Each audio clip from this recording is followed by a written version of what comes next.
Մեր գործընկերները, քանի որ հետաքննությամբ այսպես պատել էին ինչ բարդություններ իրենից ենթադրում պետականացումը կամ եւս մեկ այլ անձի փոխանցելը, որովհետեւ դուք եք կարծացել եք վստահաբար, որ ասում է ոչ թե պետականացում են, պետությունը այդքան եւս հնարավորություն է եւ մենեջմենտը չի կարող իրականացնել, չունի, հետեւաբար վերցվում է, խլվում է մեկ այլ մարդու փոխանցելու համար նախ կխնդրեմ այս մասով մի բան ասեք եւ մյուսը եւ որպես իրավաբան եւ որպես քաղաքացի եւ հաջորդը կա հնարավորություն կամ դուք բացառում եք որ Սամվել Կարապետյանի ազատության գինը կարող է լինել այն ստորագրությունը որը կվճռի թե հեծի ճակատագիրը թե իր ճակատագիրը ամենատխուր վարկածներից մինչև ուրախ վարկածներ եւ ամենազվարճալի անդադ քննարկում է դուք եք հասկանում այս երկրի քաղաքացի եք որ օրինակ կարող են հանել եւ նրան վետո դնել թույլ տալ հայրենիք մտնի ոտք դնի մյուս կողմից նրան թույլ տալ դուրս գալ քաղաքական գործընթաց սկսի այսպես հազար մի վարկած քաղաքական առարկից մինչև տնտեսական եւ հաջորդը դուք ղեկավար եք այս կառույցում եւ դուք լավ եք հասկանում որ Նիկոլ Փաշինյանը սկսել է առևտուր ձեր ամեն աշխատողի հետ սկսած պահակագետի հսկիչից մինչև մաքրուհի եւ մինչև տնօրեն։ Ձեր հետ կոմպրոմատի լեզվով, շահագրգռելու լեզվով ձեր աշխատակիցների հետ խոսք ու զրույց եղել է իշխանականների կողմից թե ոչ։ Ես գիտեմ, որ այստեղ գլխավոր դատախազի եղբայրն է արդեն իսկ աշխատում, նախ նրա այստեղ աշխատելու հանգամանքները մեզ բացատրեք, մանավանդ նոր է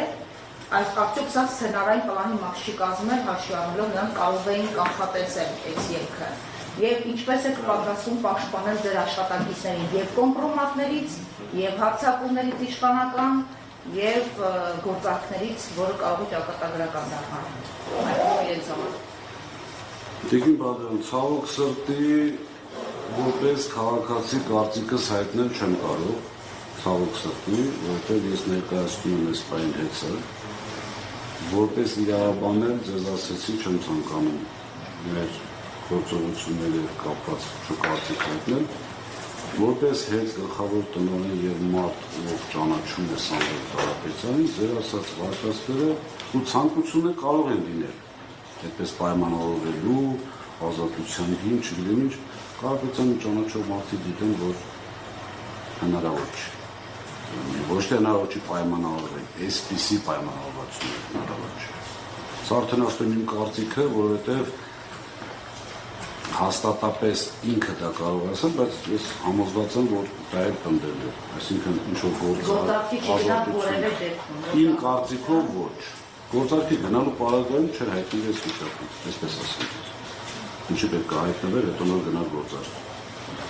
Երկրորդ ինչ վերաբերում աշխատակիցներին Ես չեմ ցանկանում քաղաքական հայտարարություններ մեկնաբանել, նորից եմ կրկնում, ազատ զրույցի պարագայում իրոք մեկնաբանել չեմ վախենում, չեմ հրաժարվում, ուղղակի հաշվի առնելով, որ ներկայացնում եմ հեծը այս պահին եւ չթիրախավորելու համար մեր հետագա գործողություններում հեծը այդ պատճառով չեմ պատասխանի Ինչ վերաբերում է մեր աշխատակիցներից կապված, գիտեք, կոնկրետ փաստեր չունենք։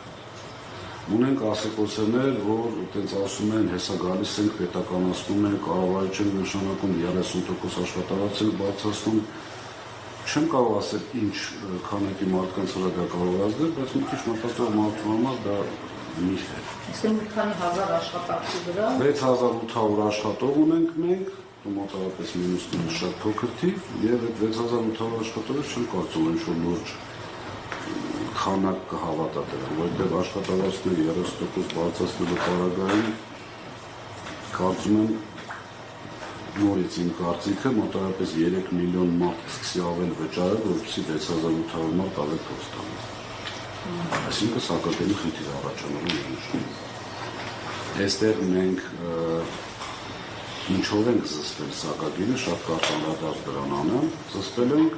կորուստների տոկոսի նվազելիությունը, այսինքն կորուստների տոկոսը նվազելու դեպքում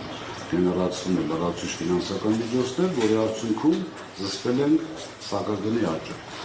4.8, եթե չեմ սխալվում դրամ, 16 թվականից սկսված թանկացել է հոսանքի սակագինը, որի մեջ հեծի այսպես ասած, մաս, որպես կտոր 0 դրամա։ Այսինքն, հեծի նախաձեռնությամբ, то есть ինչքան որ թանկացել է հոսանքը, հեծը այդտեղ որից բաժին չունի։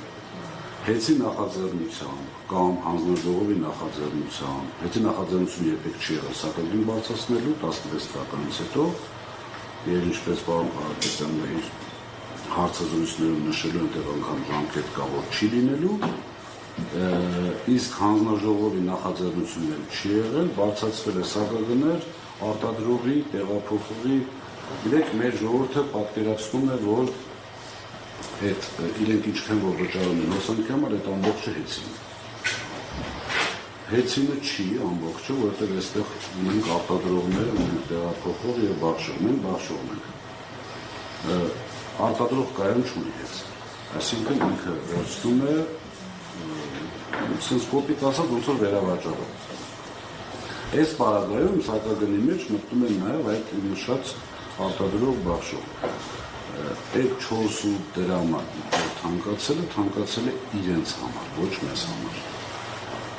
Ինչ վերաբերում է ձեր ասած գլխավոր դատախազի եղբորը, գիտեք, այդտեղ 6800 հոգանոց կոլեկտիվում շատ մարդ կարող է լինել։ Մենք աշխատանքի չենք ընդունում որպես գլխավոր դատախազի եղբայր կամ ինչ-որ մեկի որդի կամ ինչ-որ մեկի չգիտեմ։ Կադրային մեր քաղաքականություն տարվում է պրոֆեսիոնալիզմի ձեռներով։ Այսինքն, եթե մարդ ինչ-որ բան կարողանում է անել, ինքը մեզ պետք է։ Հիմա Իսկ սկզբանը չեք իմացել, ուշացել որպես մասնագետ եք անցնել, եթե չփոխում ոքնա։ Չէ։ Գիտեք, ոչ թե չենք իմացել, որ ինքը գլխավոր դատախազի եղբայրն է։ Իհարկե իմացել ենք, այդտեղ գաղտնի բան չկա։ Ասածից իմաստը հետևյալն է, Կարապետյան Սամվելի կադրային քաղաքականության մեջ երբեք չի եղել, որ այս մարդնա չի կարելի կամ այս մարդնա պետք է առավելություն ունի։ Երբեք աշխատի, նորմալ աշխատի մեզ հետ, չի աշխատի, անկախ նրանից իրով լինել ինքը կազատ քաղաքականություն էսպես հավատացի։ Այս պարագայում, այդ ժամանակ խաղաղ են եղել աշխատիչները ձեզ մոտ, հիմա խաղաղ չեն։ Ճիշտ է չի ձեզ այդ հարցը դարձ, բայց ամեն դեպքում ռիսկը չի պարունակում արդյոք ունենալ մանավանդ գլխավոր բուրգում մեկը, ով իշխանության ներկայացնում։ Նախ գլխավոր բուրգ չի, Մուսալար մասնաճյուղի տնօրենի խորհրդական անդամենը, ձեր նշած անձը, եւ ախր գիտեք որ նախընտրել, լավ ընդունենք գլխավոր, ընդունենք իմ օգնական կամ խորհրդական։ Ես ինչ եմ անում, որ ես վախենում եմ, որ Վարդապետյան Աննայի եղբայրը իմանա։ Ինչի՞ չենք այս տեսանկյունից նայում։ Այսինքն մենք չենք անում այնպիսի բան, որից վախում ենք։ Ով։ Տանում ենք քաղաքականություն։ Ամեն դեպքում հասկացանք։ Կներեք 6 Հաջորդ թափին անցնենք, ես